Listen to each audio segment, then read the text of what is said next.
Stay tuned to D News channel to get more updates of Kadiri.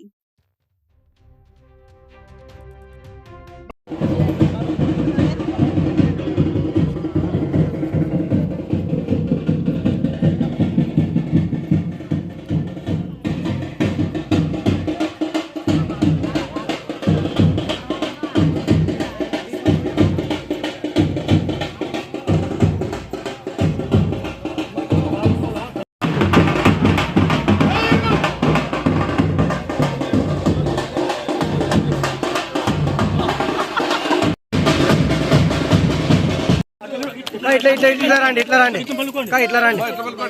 ఇట్లా మలుకో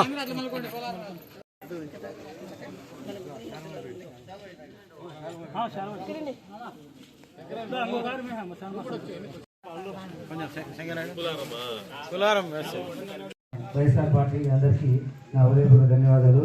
ఎందుకంటే చంద్రబాబు నాయుడు ప్రజలకు మంచి చేస్తా అని చెప్పి ఇటువంటి దుర్మార్గ పాలన చేస్తున్నారు కాబట్టి దానికి మన వ్యతిరేకంగా ఖచ్చితంగా మనం ప్రైవేటీకరణ చేయకుండా ప్రజలను కాపాడడానికి మనకు జగనన్న ఏ విధైతే ఆ రోజు చెప్పినాడో ఆ విధంగానే మనకు ప్రజలను కాపాడడానికి ఈయన వ్యతిరేకిస్తున్నాడు కాబట్టి దాన్ని ఖండించి మనం కోటి సేవీకరణ కోటి సంతకాలు ప్రోగ్రాంకి హాజరైన ప్రజలకి ధన్యవాదాలు.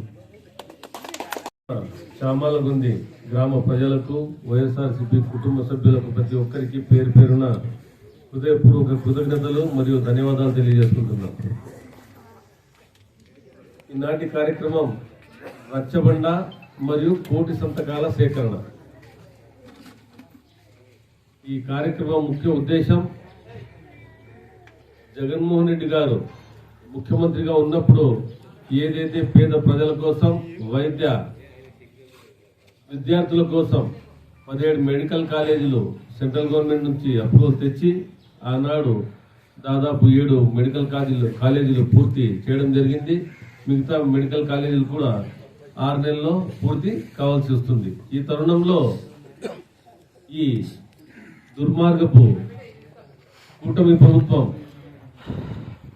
దీన్ని ప్రైవేటీకరణ చేసి బడాబాబులకు దోచిపెట్టే విధంగా రూల్స్ అండ్ రెగ్యులేషన్స్ తయారు చేస్తున్నారు.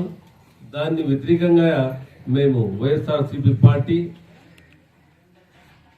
దీన్ని ఉద్యమిస్తున్నాం.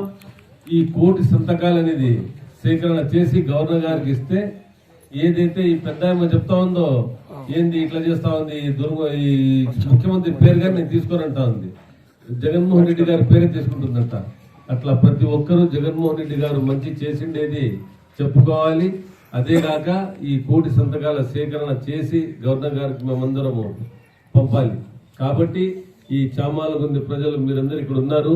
ఇక్కడ ఇప్పుడే మీరు ఈ సంతకాల సేకరణ స్టార్ట్ చేసి మెడికల్ కాలేజీలు అలాగే ఇవి సంతకాలు చేయాలి. ఇది చేసి మేము త్వరగా ఒక 3-4 రోజుల్లో ఈ గ్రామంలో ఈ ప్రోగ్రామ్ ని పూర్తి చేసి కదిరికి పంపించవలసిందిగా నేను కోరుతున్నాను. అలాగే నకిలీ సారా గురించి నిన్న మన జగన్మోహన్ రెడ్డి గారు ప్రెస్ మీట్ లో చెప్పినారు. ఈ కూటమి ప్రభుత్వం ప్రజల ప్రాణాలతో చెలగాటమాడుతుంది, దీన్ని మీరు దూరంగా ఉండండి. లేకపోతే ఇది నకిలీ మద్యం కాదు, ఇది నకిలీ మద్యం అంటే మద్యమే కాదు, ఇది ఒక స్పిరిట్. ఇది తాగితే పేగులు కాలిపోయి మనుషులు చనిపోయే ఆస్కారం ఉంది. కాబట్టి దీన్ని బహిష్కరించండి. దీంతో దూరంగా ఉండి మీరు మీ భార్య పిల్లలతో బాగా ఉండాలి. కాబట్టి నకిలీ మద్యంతో దూరంగా ఉండండి అని చెప్పడం జరిగింది. దాన్ని కూడా మేమందరము మీరందరూ కలిసి దాన్ని ఆచరించాలి. నకిలీ మద్యంలో దూరం పెట్టి అది ప్రతి ఒక్కరికి నకిలీ మద్యం అని తెలిసేలా ఉద్యమం చేయాలని కూడా పిలుపునిచ్చారు. మేము కూడా మీకు వేడుకుంటున్నాం. రానున్న 28వ తేదీ అంటే మంగళవారం కదిర్లో మెడికల్ కాలేజీల ప్రైవేటీకరణకు అపోజ్ గా మేము పెద్ద ర్యాలీ నిర్వహిస్తున్నాం. మా పార్టీ వైఎస్ఆర్సీపీ పార్టీ ఆధ్వర్యంలో జగన్మోహన్ రెడ్డి గారి ఆదేశాలతో 28వ తేదీ మంగళవారం రోజు మీరందరూ ప్రతి ఒక్కరూ ఆ ర్యాలీలో పాల్గొని ఆ ర్యాలీని విజయవంతం చేయాల్సింది కూడా మిమ్మల్ని అందరూ నేను వేడుకుంటున్నాను. ఇక గ్రామ కమిటీలు ముందు ఏమైతుందంటే ఎక్కడో కూర్చొని గ్రామ కమిటీలు వేసేస్తా ఉంటాయి. అలా కాకుండా మన ప్రియతమ మాజీ ముఖ్యమంత్రి వర్యులు ఆయన ఉద్దేశం ఏమంటే గ్రామ కమిటీ అనేది గ్రామస్తుల మధ్యలో వేయడం. ఇక్కడ మేము మన పరిశీలకులు లింగాల లోకేశ్వర రెడ్డి గారు వచ్చినారు. గ్రామ కమిటీని గురించి, దాని ఉద్దేశం మరియు దాని అనుబంధ విభాగాల గురించి ఆయన చెప్తారని నేను భావిస్తూ ఈ అవకాశం ఇచ్చిన చాలా